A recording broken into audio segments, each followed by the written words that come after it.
There is a wonderland. 9. Make it smile. 8, 7, 6, 5. There you go, Michael. So are we live? Are we? I mean, I'm alive. Are you alive? I'm alive. Oh, We are I'm awake. What? We're live. Okay, great. Live. Well, I'm watching it. I guess we can let a few people get onto the stream, but hope everyone's having a good Saturday. This is Michael coming to you from the RetroBlasting HQ. It's our every other Saturday live stream. Hope you're all having a good weekend. I've got Melinda. She's going to be answering questions and doing camera work. She's behind the camera. Say hi, Melinda. Hi, Melinda. I've got Tim Witten working the actual live stream. Say hi, Tim. Hi, Tim. He's going to be looking for your questions as well. And Timothy Ward, I assume, is going to be jumping on at some point, if he's not already there. Rebecca is behind camera as well, tracking your questions. And Andy is also behind the camera, tracking your questions. So this week, everybody voted for, on the Patreon, they voted for best and worst playsets of Gen X. Best and worst action figure playsets, essentially of the 80s, but a few of those are going to be late 70s and maybe into the 90s. But it's really just a Q&A, and Melinda, you know, if you mention a playset that you want us to talk about, Melinda's going to whip the camera over if we have it where it is, because if So it's like a little quiz for me. Do I know where all the playsets are? Right, exactly. It could be that as well. So. Or you could just tell me where it is. Right. And just to kind of give everybody a primer of how this all fell out, you know, playsets started, you know, really with Mego in the 70s, and they were cardboard playsets that were almost wrapped in like Trapper Keeper vinyl. They had the Planet of the Apes and the Bat Cave, things like that. And then Kenner jumped into the ring. They really upped the game with, Star Wars, and they did the Death Star and all that kind of stuff. And after that, you know, the competition was on to do some of the best and biggest playsets in the era, in the decade. But I am curious to find out from all of you what you think the best and worst playsets are. You know, shout them out, and we'll see if we can start a conversation. This is kind of a broad topic, so. The first one we've got is thoughts on the Star Destroyer. Oh, the Star Destroyer, yes. The Star Destroyer is right here. It's right over my right shoulder. Melinda's going to get a... No, it's fine. The reason we don't have these playsets all down here is that we would have had to tear up the entire HQ, but the Star Destroyer was a truly rickety little guy. It had some cool play features like, you know, Darth Vader's hibernation chamber. It had sort of the Emperor's hologram, and it had that really cool bay area where all the officers, you know, were working. That main bridge is essentially what it is. But it had some odd features as well, like a trap door to escape from. I don't know if you're escaping into, you know, space. This is the tiny one up there, right? It's the middle one between the AT-AT Walker and the Death Star. The one with Bosk. Yes, the one with Bosk. Ah, that's my favorite.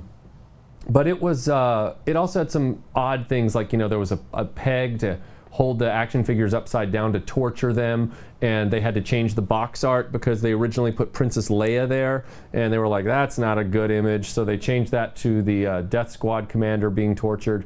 It had like a tiny gun on the front, but it didn't really feel like a Star Destroyer. You know, it was sort of just an environment that happened to be the only Star Destroyer thing we got for that line. I've since seen some really amazing big customs for a Star Destroyer playset that could house the Kenner TIE fighters and everything. Some people really go all out trying to do a proper Star Destroyer. Hey, Michael, somebody said they would really like to see an Eternia up and running. Hey, that is an ongoing debate in the RetroBlasting crew. Like Tim and I really want to get Eternia, and Yes. Michael's not super excited about Yes, it. we do. So scream it out if you guys want to see Eternia review of the playset. Yell it out. Yell it out 4 times if you want 4 times the impact. Although, if you've ever looked at the price of Eternia, you'll understand why we don't have one. Here's the thing about Eternia. Never One, stopped us before. look, Eternia.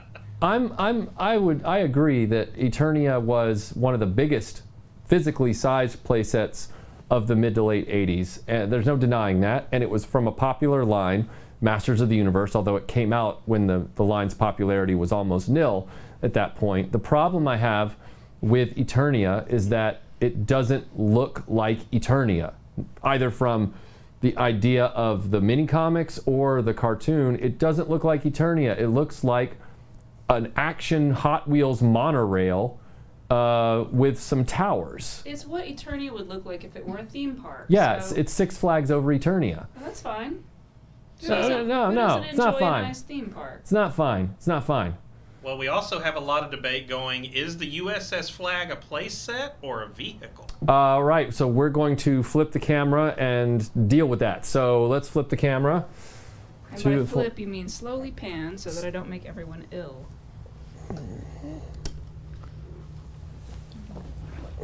Or knock the camera over. Okay, so is this a playset or a vehicle? Well, I think in the case of the flag, it's definitely a playset because the flag has no mobility of its own. It sits on the floor and you can't move it unless you put it on a big base with casters on it, which most fathers weren't going to take the time to do. So in essence, I think the flag is a playset because it's very stationary. It depicts a vehicle, but it depicts a real-world staging vehicle for your other vehicles. And therefore, I think the flag is one of the most awesome playsets as far as size and ambition that ever came out in the 80s. It's definitely in the top 2, or 3 of the best as far as ambition. However, as far as usability, it is more of a coffee table for your Sky Strikers. And in that case, it doesn't have the because most of this is just a landing strip. If you take away the base we built for it underneath, most of this is just a landing strip with, this superstructure with the bridge and everything. And back there you have a little bit of play area, but most of this is just a parking lot for your fighter planes. Awesome parking lot, but a parking lot. So, but yeah, definitely a playset, not a vehicle. Quick question. Who did the RetroBlasting theme song? The RetroBlasting theme song was done by Dolph Amick. He is credited in every single credit sequence of all of our videos that use the theme song, and I believe some that didn't. But he's a great musician. He's really innovative. He understands the 80s, but he's very multifaceted, multi-talented. He's local to us here in Georgia. Good guy. And he also did the theme for Dreamland, the RetroBlasting podcast as well. We really like Dolph and his work. Timothy Ward wants to review the MASH playset, then let him keep it in the Midwest archive. That's fine. That's fine. Yep. The MASH line is it's rather obscure, and I'm being told I have to walk back to the main studio now. It's not very attractive over here. It's not attractive over here. Well, the lighting is. Yeah, the lighting's a little questionable. Well, sorry about that, everyone. We're gonna get complaints and letters. What do you think of the Defiant playset? Well, the Defiant, that's one I can't show because I don't have it. The Defiant, it's a cool playset if you really loved NASA and you loved the space shuttle. I don't really think it's very G.I. Joe. I've never associated G.I. Joe with space. I've always associated G.I. Joe with military and all that kind of stuff. But it's definitely a beautiful, detailed vehicle playset with the, what do they call that? What's that thing? The big loader that carries the shuttle to the launch site and then raises it up and all that stuff. I mean, it's a gorgeous piece of engineering, typical, ambitious. It's indicative of Hasbro's ambition through the 80s, and you got to salute it for that. Someone's asking if you have the Batman the Animated Series playset. Yes, the Batman the Animated Series playset is down there on your right, my left. It is Wayne Manor. The one that I have is the, I believe it's called the Shadow of the Bat or something like that version that came with Alfred. This playset was originally released for Batman Returns as Wayne Manor in the Batcave, but it was re-released a number of times, including for the Batman the Animated Series, then Batman Forever, then Batman and Robin, and then it was re-released again in 2 different decos, and this was one of the last ones they did of this mold. This final one was when they finally gave us Alfred with it, because before that Alfred had not been included. But it's an interesting playset because they try to give you 3 playsets in one. They try to give you Wayne Manor, the Batcave, and sort of like a villain's lair all in one playset. The problem is that because of literal instant proximity, it kind of stretches the believability. You know, you have to believe that, wait a minute, the villain's lair is always right next to Bruce Wayne's house. So that's a little weird. But overall, I would say it's definitely one that Kenner leaned on for quite a while. We do have somebody asking about Mego Enterprise playsets. Oh, yeah. So this is the one that I have. This is the Mego Motion Picture Enterprise from 1979, which is like a playset made out of very flimsy blow-molded plastic. I reviewed this in our Star Trek feature, Star Trek The Lack of Khan, so you can see it in more detail there. Rather fragile, but what I like about it is it does have that look of the classic movies. You know, it does give off that feel of the refit Enterprise. As far as the original Mego playset from the 70s, I don't have that yet because I haven't collected that line. But it was, you know, a very colorful original series bridge. Had that same construction that I talked about earlier with the cardboard sort of wrapped in a kind of vinyl. And it had, you know, the cool transporter thing. Because this right here, it doesn't really have any gimmicks aside from like a shuttle pod door that isn't on the original bridge. Aside from that, it's just a lot of places to sit down and look at the screen, which is pretty much what Star Trek the Motion Picture was visually. The original playset had the... What are you trying to say about Star Trek the Motion Picture? I'm not saying anything about Star Trek the Motion Picture. Never mind. You know, so I love it. We're gonna warp right past that. And, Wow. So So the Mego version, the original series version, it had the transporter sort of bay, you know, sort of phone booth, the transporter booth, which was really cool. And it had the captain's chair with the con and everything like that. Not the con, C-O-N-N, that they got to sit at and fly the ship. It was a more dynamic looking playset. So we're going back just a little bit. Got a lot of folks asking, which one would you have chosen as a child, the Hall of Justice or the Secret Wars Tower of Doom? Okay, so the Hall of Justice is right over my shoulder here on the right. You can see the interior of that playset in our Superpowers 2-part feature. It's there in the case. It unfolds, and it's sort of a, you know, 3-tiered system of environments. You know, it's got the jail, the computer room, it's got the landing pad for the Batcopter. It's got I'm trying to remember what's on the other side. It's got the sort of like healing bays for all of the heroes, and it's got ramps and trap doors and all that kind of stuff. And then if you go up to the top of the cabinet and you go right here, you'll see the Secret Wars Tower of Doom. Now it's a much smaller play set in terms of play area. It's just more of a tower, but what I like about it is 2 things that to me make it more fun and more versatile than the Hall of Justice. One, its color scheme is much more versatile. It can be like a space outpost or something like that. And then because you have multiple levels of play with like a, you know, swinging trap doors and the gun turrets and the elevator on the side and things like that, even though the Hall of Justice has some of these features as well, it just has more of a, it has some bad features like this swinging chair on the side that Magneto's sitting in. Doesn't make a lot of sense. But I like it because you can use it with other lines, whereas the Hall of Justice is very much for superpowers and superpowers alone. So we have a question about one I've never heard of, which I know we don't have, but I'll let you say something to it. Do you have the Planet of the Apes Treehouse playset? No. Now, I know that there were 2 playsets for Planet of the Apes. No, that's Robin Hood. Well, you could use that. No, we can't, because really short trees. the figures are out of scale. So it didn't stop He-Man and BattleCat, so why should it stop you playing? Do you want me to tell that story? I know the story about He-Man and BattleCat, yes, being out of scale, blah, blah, blah. So they made him the horse. Anyway, I want to answer this person's question.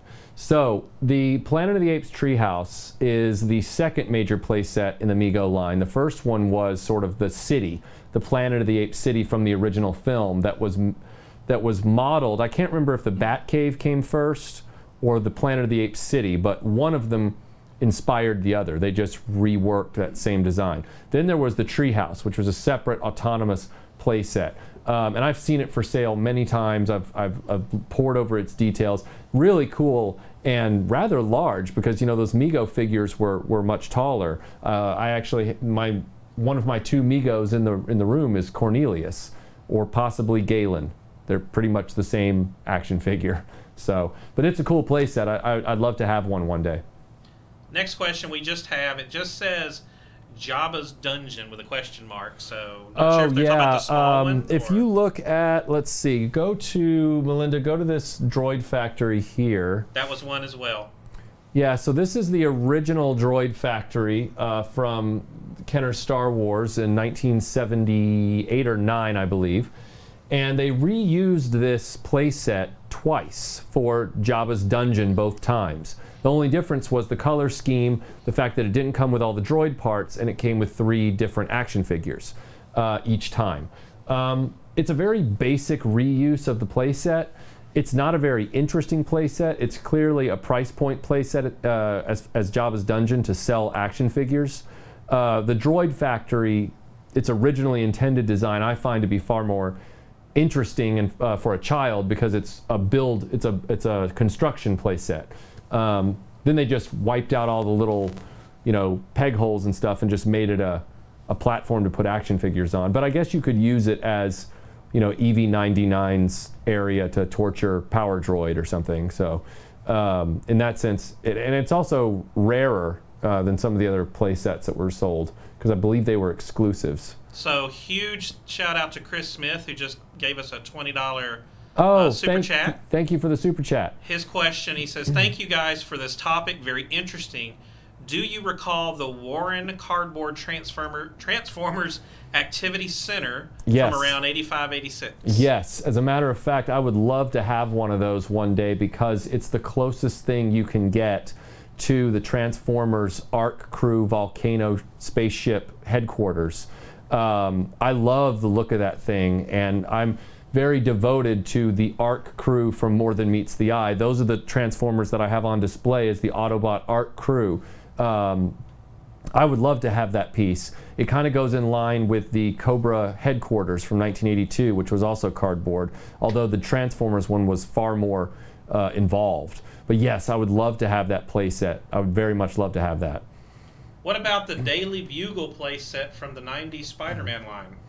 You know, it's funny, the Marvel Superheroes line from Toy Biz in the 90s had a few play sets. There was a training center that I remember coming out. And then there was the Daily Bugle. I remember the training center more than I do the Daily Bugle, possibly because that's the one I saw in stores.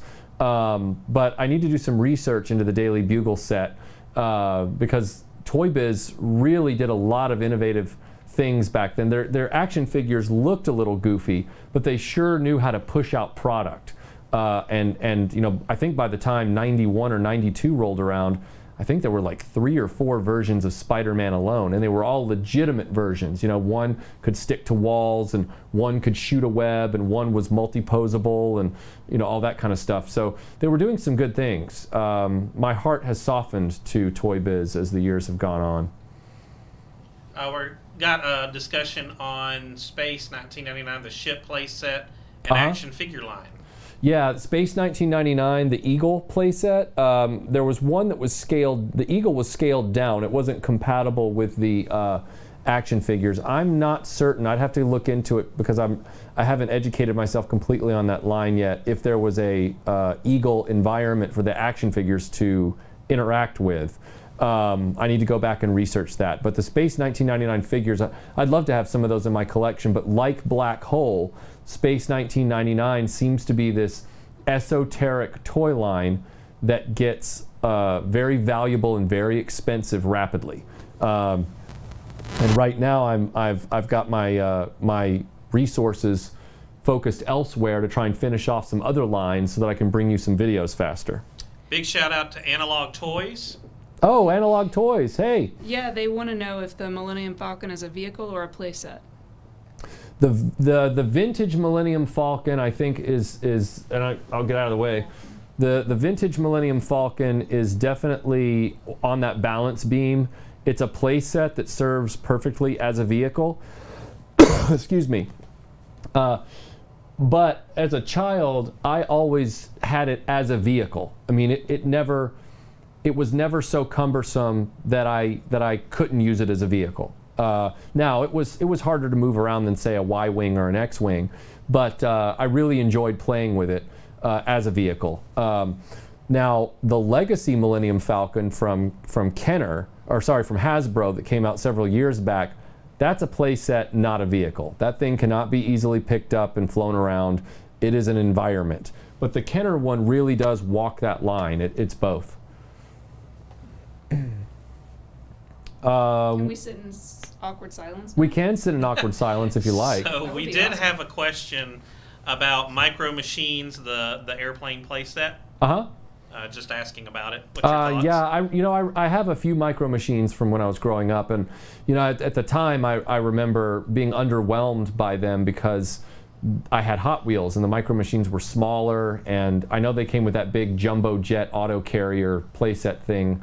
I've been asked many times to start ramping up to talk about Micro Machines, and after Tim and Aaron joined the crew a few years ago, the pressure was really on to do that, and that's why you guys got the Hot Wheels video about a year ago about crack-ups, and we're about to do another Hot Wheels video at some point, and Micro Machines will follow with that, and at that point I'll be able to say more about that. But I do know about the airplane playset. Yeah, I've seen it. So we've got a lot of questions now, so sorry if I'm missing a few, but somebody's screaming Boulder Hill playset behind you, Michael. Yep, I'll get out of the way so you can see that.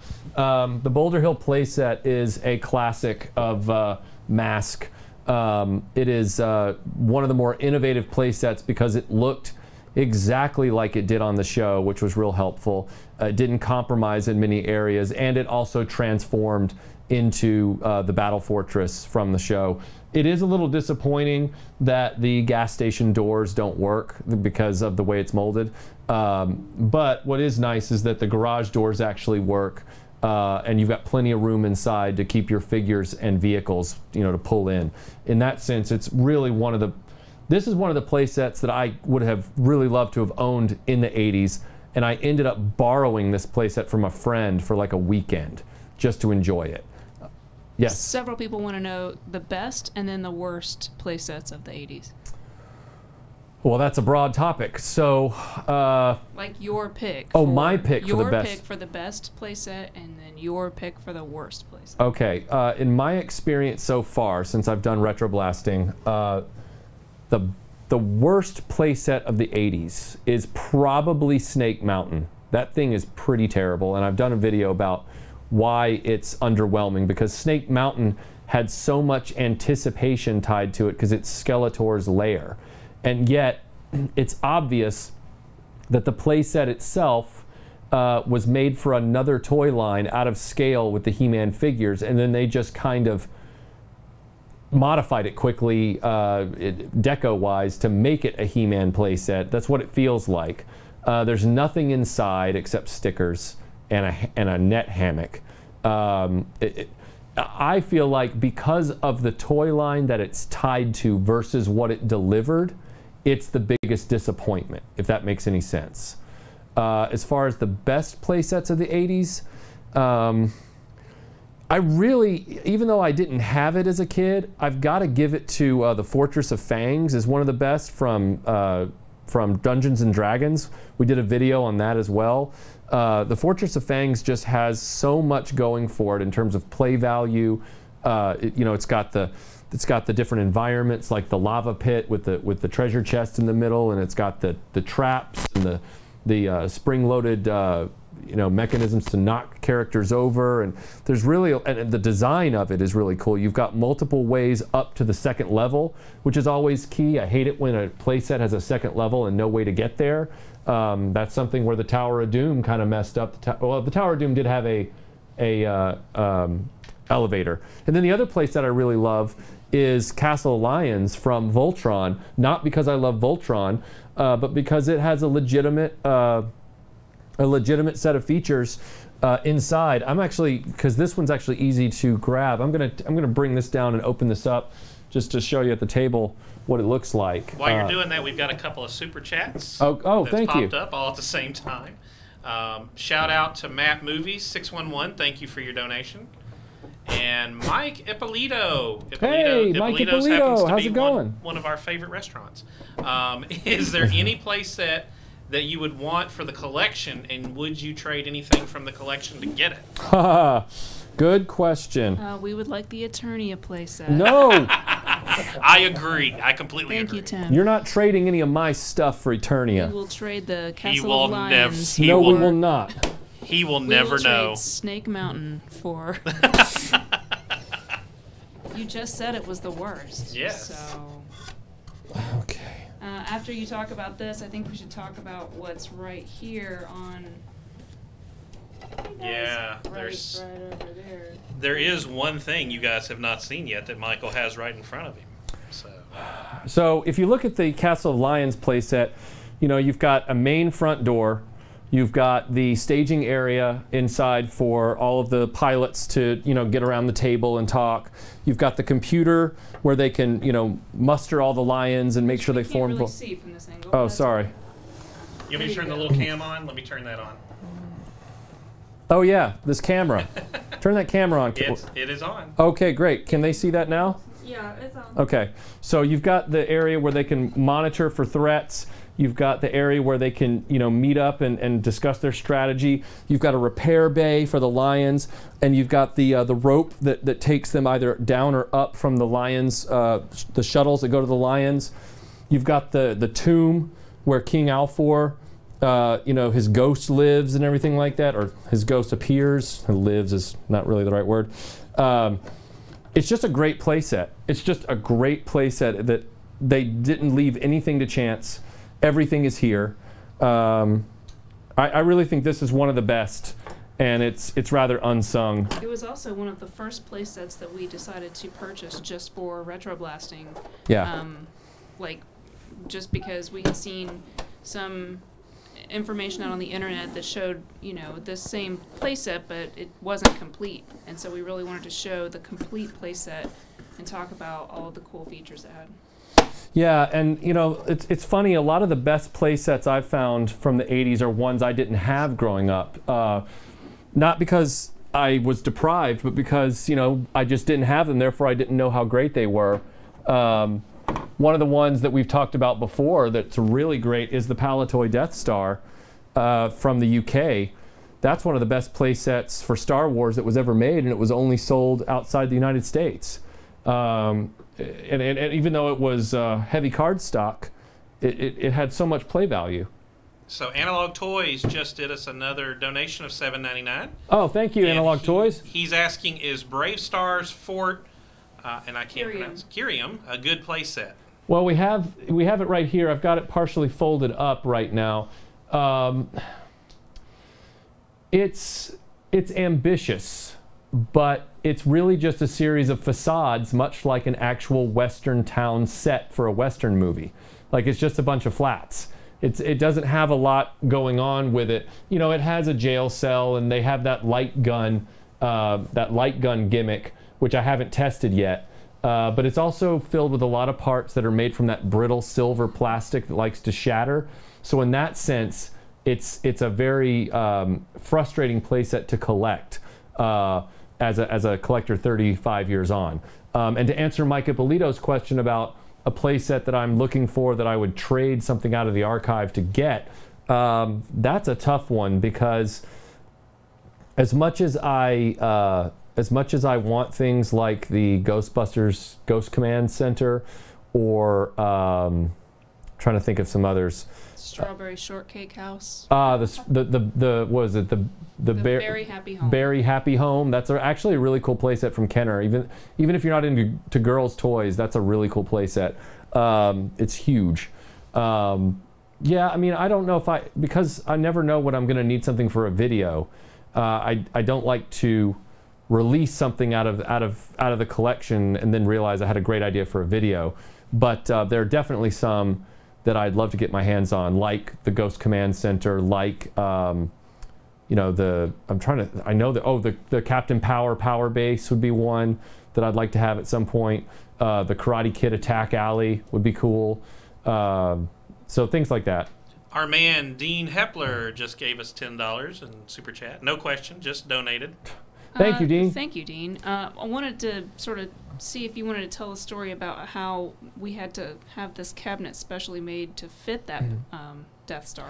Oh, yeah. So this central cabinet behind me, which sadly still doesn't have a glass door in front of it because it goes into a long story about the carpenter who we had to let go, and it's a whole thing.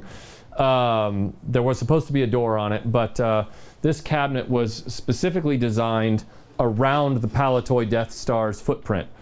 We needed a cabinet that was going to be a minimum distance out a few inches from the diameter of the Palatoy Death Star so we could have a place to display it. Because I didn't want to have this room and not have the Palatoy Death Star on display. And then we prioritized the other larger footprint playsets like Boulder Hill. It might not be easy to see, but the Rambo Savage Strike headquarters down there is part of that. And then, of course, one of the the Robin Hood Sherwood Forest, aka the redone Ewok Village, and the Imperial Shuttle. Imperial Shuttle's not a playset, but it's just a big footprint and it's tall. Wouldn't you say that this is one of the biggest challenges with collecting and displaying playsets is just their sheer size and how to display them? Yeah, absolutely, because if you look right down here at the Sectars playset that's right in front of the table, we didn't anticipate acquiring that. And when we did, we realized we had no effective place to display it. So it kind of floats around the HQ until we figure out what we're going to do, because I don't want to take it apart again and put it back in the box. So yeah, there's some inherent challenges, and you know, the Sectars playset from Coleco, much like the Rambo Savage Strike headquarters, is really big, and so you've got to figure out how you're gonna. You don't want them, you know, on the floor where foot traffic can kick them or something like that, because you know, one errant foot and suddenly you've got cracks and broken, you know, bolts and lost parts, and you know, you're up a creek. Got a question. Is the Jayce and the Wheeled Warriors battle base a vehicle or a playset? Good question. I'm going to break that out here so you can see it on the camera. This thing, bear with me here. So this is the Jayce and the Wheeled Warriors battle base. This camera's dead. Oh. Sorry. This is a vehicle. It's not a very effective vehicle, but officially it's a vehicle. I would call it more a playset to stage your Wheeled Warriors. This always falls off. I don't know why. Pardon all the parts that are in there. This thing loves to fall over, so you got to put these little feet out. Kickstands. Yeah, little kickstands. But it's, I would say it's more of a play set to stage your Wheeled Warriors vehicles more than anything else. It's if you liked Wheeled Warriors, you're gonna get a lot out of this play set. I personally never saw it as a child. I only saw the vehicles themselves, but it was in the show. It's accurate to what was in the show as far as its shape and its size. So in that sense, we can't complain. But yeah, it's an awkward vehicle. It's a better playset. Todd Reactor just gave us a super chat donation of $2.99. Rector. Todd Rector. Rector, sorry. And he's asking, I'll let you ask that question, Melinda, because I don't know what that is. He wants to know if you have any thoughts on NECA. Oh, I mean, I like the work that NECA's doing as far as, you know, I believe, what did they do? I know they did the Rambo movie figures recently. I know that's been several years now, and I haven't really kept up with some of their latest stuff. I know that they did a series of really awesome Eastman and Laird inspired Ninja Turtles, which were great. I wish I had a set of those. I like the work they're doing. I don't get an opportunity to collect much of it because I'm still focused on collecting vintage lines. But I do like their stuff. Now, if they've done something lately that's not good, and I'm talking myself into a trap, then I guess I'll get burned on that later. But yeah, I like their stuff. Question for Michael: did you see any of the Manta Force playsets when you lived in the UK? Yes, Manta Force sounds familiar. I haven't seen any of the playsets. I've seen some of the other playsets from Palitoy and other companies, like for Action Force and things like that were pretty neat. I know that Action Force, the Palitoy company, did a version of the Palitoy Death Star for the Action Force headquarters that was pretty cool. I've heard of Manta Force. I need to educate myself on it. A few people want to know about the Jurassic Park playset or playsets. The Jurassic Park compound or whatever it is. Yeah, that's one I don't have yet, but I've been eyeing it for several years. I had a friend whose younger brother had it when I was in high school, and it was a pretty neat, expansive playset with some cool interactivity as far as, like, you know, the alarms that would go off and the fencing to keep the raptors in and all that kind of stuff. That was a whole toy line that was all about damage and wreckage and wounds and all that kind of stuff. But the playset, at least it kind of had the look of the movie Jurassic Park compound. So I'd love to interact with one that's in good shape and really get into it. Someone wants to know if there is a Starcom playset. Yes, there is a Starcom playset down here. If you look middle of the second from the bottom row. And we'll be talking about Starcom more when we do a Starcom video. There's a great Facebook page called Starcom, the U.S. Space Force, that's run by the guys who do Yojo Outlet and Museum Center. If you go on Facebook, they have the entire collection. And I'm sure you can go through their albums and find other Starcom playsets. This one is sort of the command center type thing. It's got some cool features like a magnetically controlled airlock and magnetic floors and things like that. There's another one that's more like a satellite construction center, like a satellite base, and it has like multiple levels of play with sort of a, I don't remember if it's an elevator, but it's got this moving, you know, central platform that's supposed to be pretty cool. I haven't interacted with that in person. Chris Smith has given us $5, and he wants to know, thank you, Chris. What do you consider things like Metroplex, Omega Supreme, Fortress Maximus? Figures or place? I assume he means. Yeah, the figures that are like the Transformers, like for example Metroplex. He's supposed to be a city, but the vintage Metroplex was too small to effectively be a city. Now the re-released Metroplex from the Generations line, I believe it is Titans Returns, is big enough to be a playset. The new Fortress Maximus is big enough to truly be a playset for your Transformers. And the original Fortress Maximus was edging towards that size. Now, Omega Supreme, he was like a nice miniature electric train, but I wouldn't call him a playset. He was a robot that turned into an electric train, and that's cool. Not trying to take anything away from him, but I don't know if I'd call him a playset. But yeah, Fortress Maximus, and especially the recreated Fortress Maximus and the recreated Metroplex, they definitely are playsets that turn into robots. We're getting asked who's on your shirt. Who's on your shirt, yeah. Oh, Kylie Minogue is on my shirt. That won't come as a surprise to a lot of people. Yep, Kylie Minogue is on my shirt. But thank you for asking. Appreciate that. He has an entire series of Kylie Minogue shirts. I should be so lucky. Ugh. Hey! It was just the pun, not okay. Kylie. I started to say. So going back a little bit, we had somebody that said the ThunderCats lair or the Terrordrome. Oh, well, I can answer that question by leaving the screen for a moment. There he goes, ladies and gentlemen. As is traditional on RetroBlasting, Michael leaves the camera.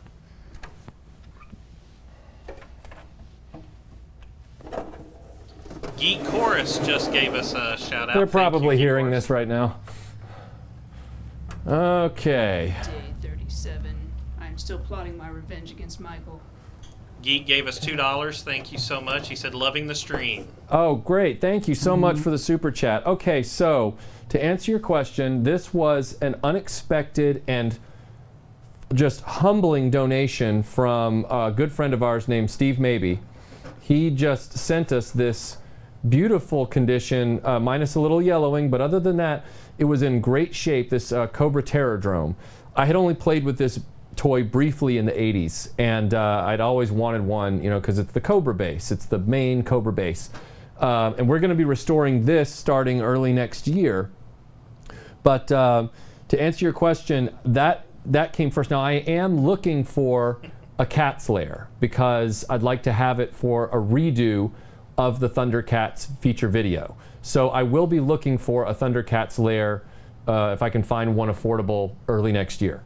So yeah, I'm not opposed to having one of those. The problem with those is it's such a big item and it's in such demand because ThunderCat fans are so numerous that it's the price of one of those is really staggering, frankly. And also it has a lot of easily broken parts, often broken doors and things like that, because it had so many gadgets and gizmos on it, you know, spring-loaded doors and, you know, light gun features and electronics and all that kind of stuff. And when you get into that kind of thing, like this toy right here, you got to worry about brittle Hasbro plastic and some broken tabs and trying to make sure you put it back together right.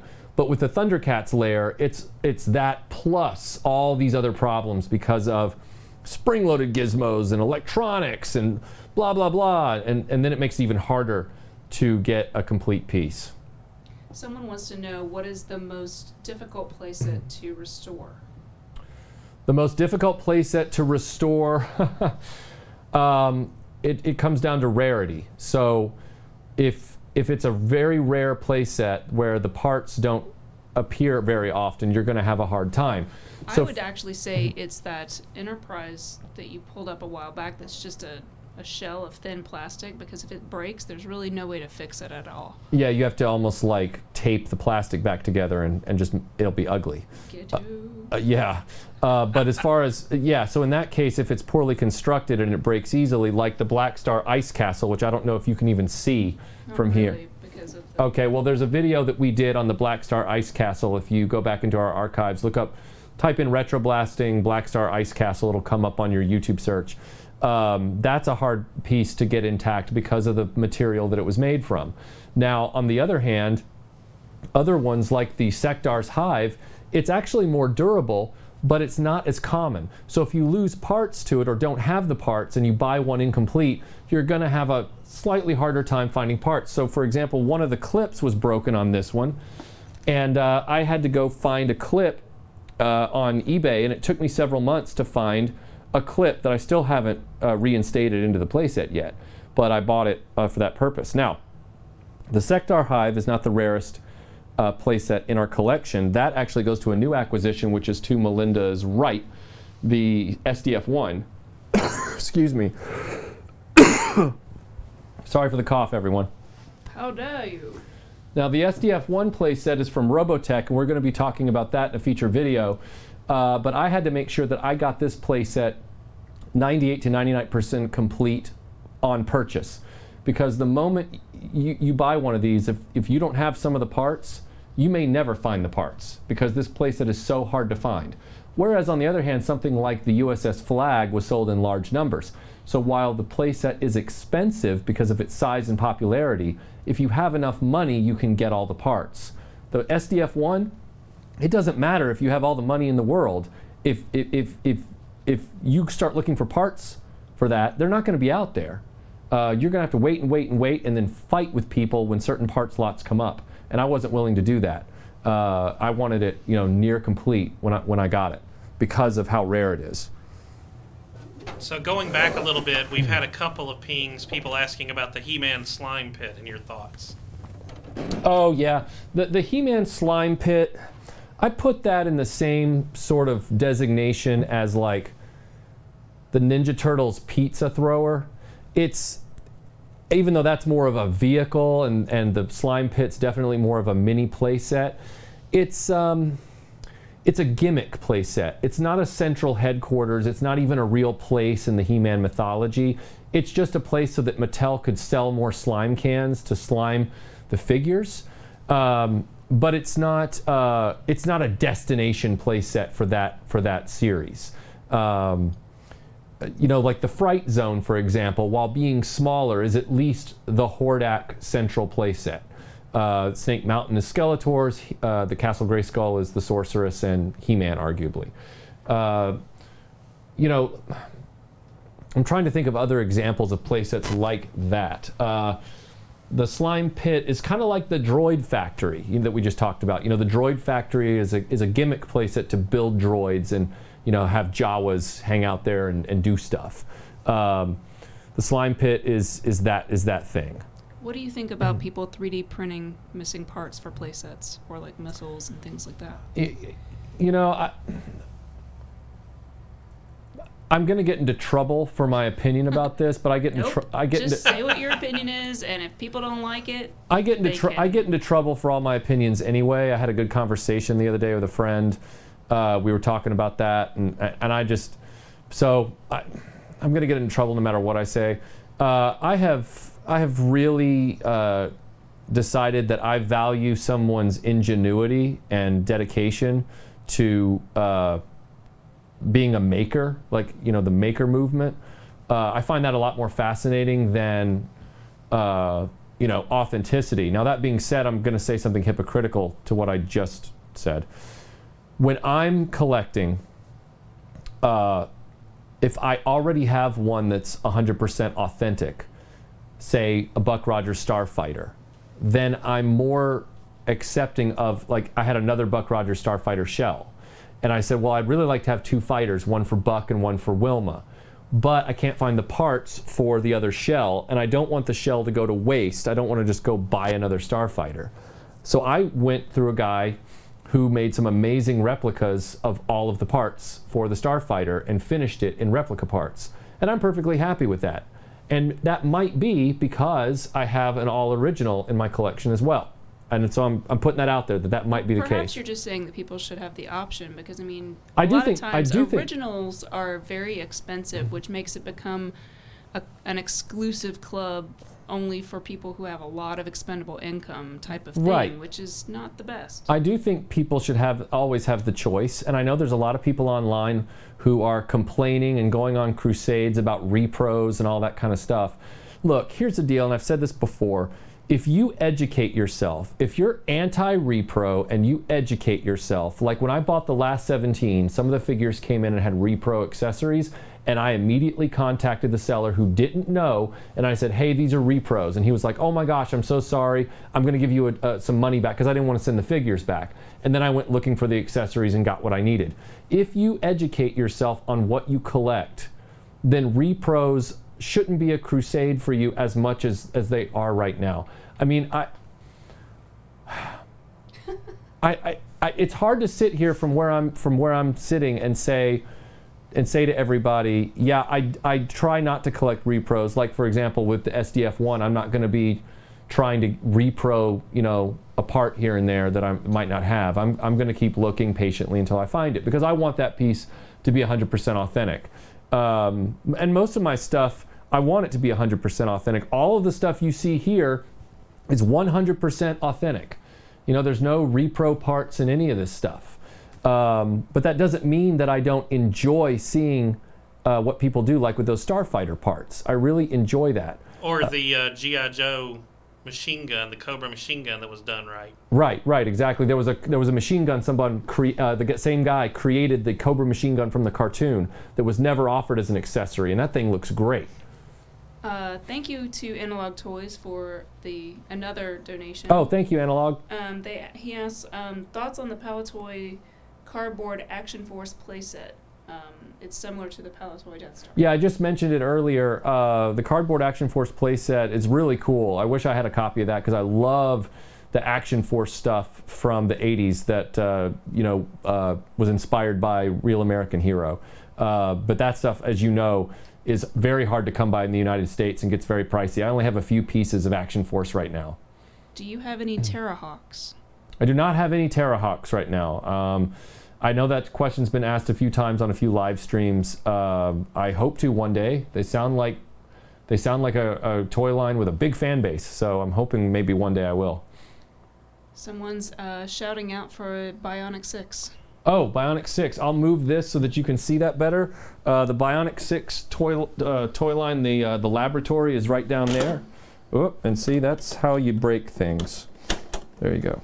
I've only been waiting, you know, several years for Michael. We're gonna do it. We're gonna do the Bionic 6. So if you can see the Bionic 6 playset down there, it is a modular playset that sits on a central core, and those 3 arms can be positioned anywhere along the ring. So you can change the configuration of the playset at will.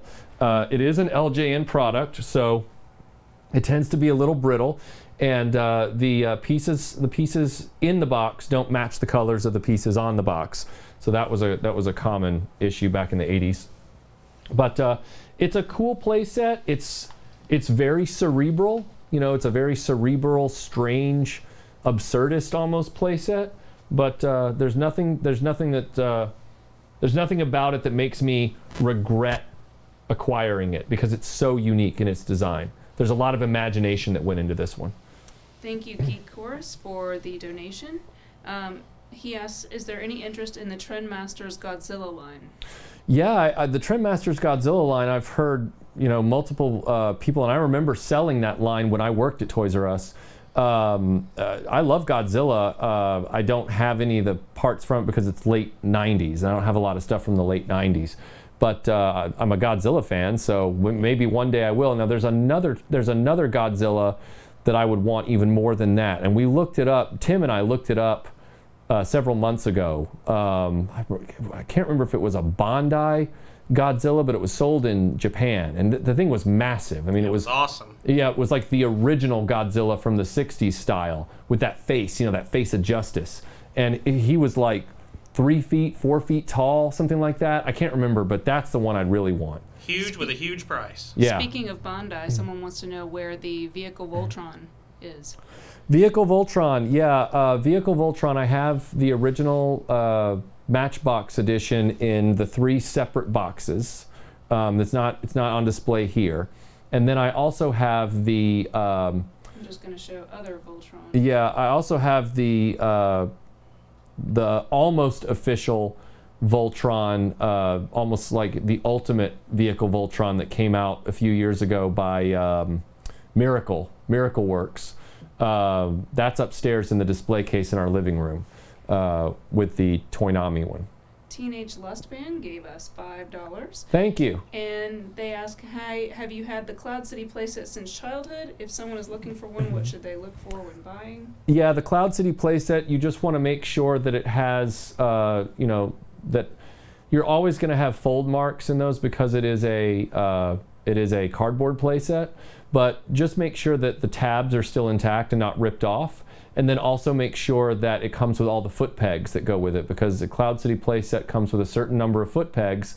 And then if you're a real stickler about it, you want to make sure it comes with the 3 action figures it came with, which was Bespin Han Solo, Ugnaught, and I believe Lobot was the other one that came with that. Are you just saying that because you love Bespin Luke?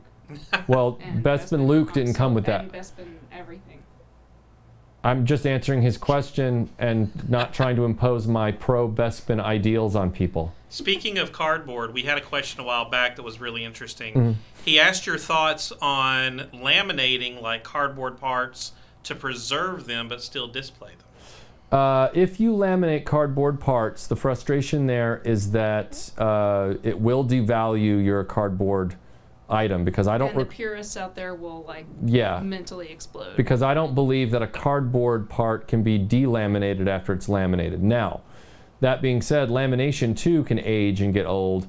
There are people who have replicated the Palitoy Death Star, for example, and other things as brand new kits. And you can just have a brand new cardboard, because they just scan the cardboard pieces and then reprint them on the same cardstock. And then you get this brand new version of it that's nice and crisp. You're never going to mistake that for an original. So I don't see the problem with that. I think that's cool. I think it's great to, you know, have that environment without having to have this dog-eared, wrinkled piece of garbage on your shelf. You know, I think that's great. Because again, the educated people out there will know that it's not original, and if they really are hell-bent on original, then they'll avoid it. Somebody's a little bit earlier was calling out Well of Souls. Oh, the Well of Souls. Yeah, it's right on the right here. My left, your right. The Well of Souls playset it's a miniature environment, but there's no denying how cool it is, because it's very, it really evokes Raiders of the Lost Ark. It's very accurate to the feel. Kenner really captured that spirit very well, and that is the best Ark they've ever done. The Hasbro line didn't even come close to the coolness of that Ark. It's a great Ark of the Covenant piece with the hood that goes, the cover that goes over the Ark and everything. Just a extremely well done environment, and yet small. So we're hearing show the inside of the hive while we're talking. Okay. Yeah, somebody's calling out Exo Squad, and did they have a playset? It's kind of dark, guys, but there you go. I don't believe Exo Squad had a playset to my knowledge. If they did, I wasn't aware of it. Now, you can call me out and tell me I'm wrong. Someone can tell me, no, they did have a playset. I only remember vehicles for Exo Squad. I remember vehicles and figures. That doesn't mean they didn't have one. That gets back into that whole turbulent problem of RoboForce and how they license their stuff. And first it was Matchbox, and then Harmony Gold bought the Matchbox molds and made more toys in the late 80s, and then in the 90s Exo Squad by Playmates bought some of the molds and made more Robotech toys. It's very confusing. And Timothy Ward is calling out, he said, what about the Hot Wheels Stow and Go and those other Hot Wheel places? The Hot Wheels Stow and Go, I do have that. It's in the storage room right now. I didn't know I was going to save that for when we finally get a Hot Wheels discussion going, because that's one of the options for the live stream that I keep crossing my fingers and hoping people will vote for next time. But yeah, the Hot Wheels Stow and Go is great, and they remade it like 4 times. You had the service center, you had the construction site, you had the train yard, and then you had the city. But they were all the same playset, just redecoed with different features and different landscapes and stuff. I'd love to have all 4 so that you could see the differences in all of them. That would be really cool, but I don't know where I'd put them all. And one last topic, because we're running up on time. Somebody did ask, do you have all the miniature Star Wars playsets? Yes. If you look here on the right, Melinda's going to swing that right. I'm going to move this playset out of the way. Second from the bottom, there are the micro playsets right there. That's one part of the micro. That's all sort of the Empire Strikes Back micro stuff they came out with. The Bespin set and the Hoth set with the Falcon, which was an exclusive to, I believe, JCPenney. And then if you look over here, I don't know if the camera can capture it, but down here in this corner, there is the micro stuff from the original film. So the X-Wing, TIE Fighter, and Death Star environments. Sorry, it's a little cut off, guys. Yeah, but they're down there. I love the micro collection. I wish it had gone on longer. Unfortunately, it didn't sell well. So we didn't get the privilege of owning more micro stuff. Chris Smith tossed us another $5 and said, fingers crossed for Hot Wheels in 2 weeks. Yeah, I would love to do Hot Wheels. I loved Hot Wheels growing up. So I'd love to do a Hot Wheels live stream. That'd be cool. Are we at time? Yes. Oh, we are. We're at time, apparently. Okay, I guess we are at the hour. I would like to say Rebecca is saying vote for Star Trek for the next thing, and I'm going to second that. So if you guys want to go ahead and vote for Star Trek for the next live stream, and then sorry Hot Wheels fans, maybe the next one after that. Melinda, Dreamland was getting a lot of love earlier. I didn't get to say. So thanks everybody for your mention of Dreamland and loving the KLF episode, and appreciate you listening to that. It was a really fun episode. We are recording our next episode on Wednesday. We will have a special guest. Just in case. Got my Dreamland shirt on today. Yeah, we have Dreamland shirts out there available on our Redbubble store. Our next episode is going to be about the 80s awesome movie Trick or Treat, because it's going to be October soon, and I love the movie. Oh, did we get another super chat? Oh, wow. Thanks for the super chat. Thanks, Kevin Hines, 10 pounds. Wow. Thank you.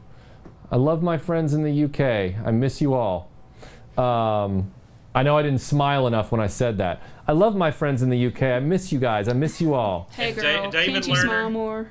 Huh? David Lerner's been screaming about the TNG playset in front of you, so Oh. we'll make that it and we'll wrap it up. Okay. So this is the TNG playset. It's hard to see because it's theater in the round.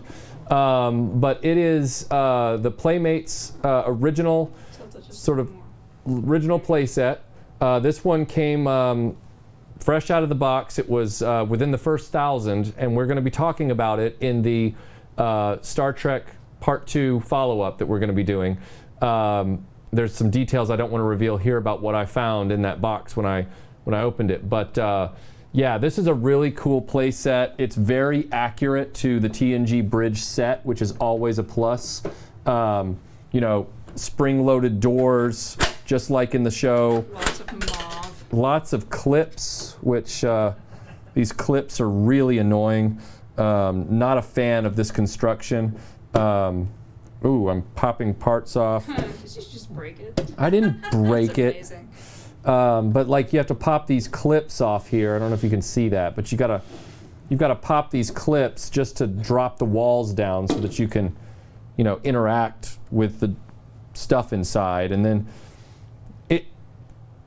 we'll talk about it more during the Star Trek video. But it is a wonderful recreation of the bridge for the action figures. It just has a few limitations. Those things look like mall massage chairs.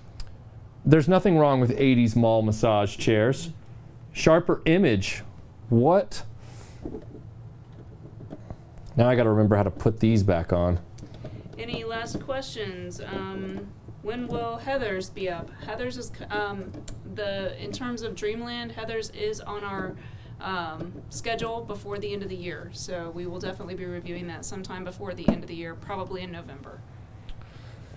All right, well, I guess that's the hour. Thank you, everybody, for being here. I hope this was fun.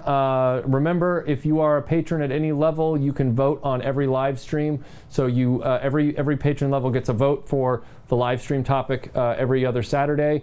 Thank you to everyone who views and shares our videos. We don't live without you guys. We're not successful without all of you.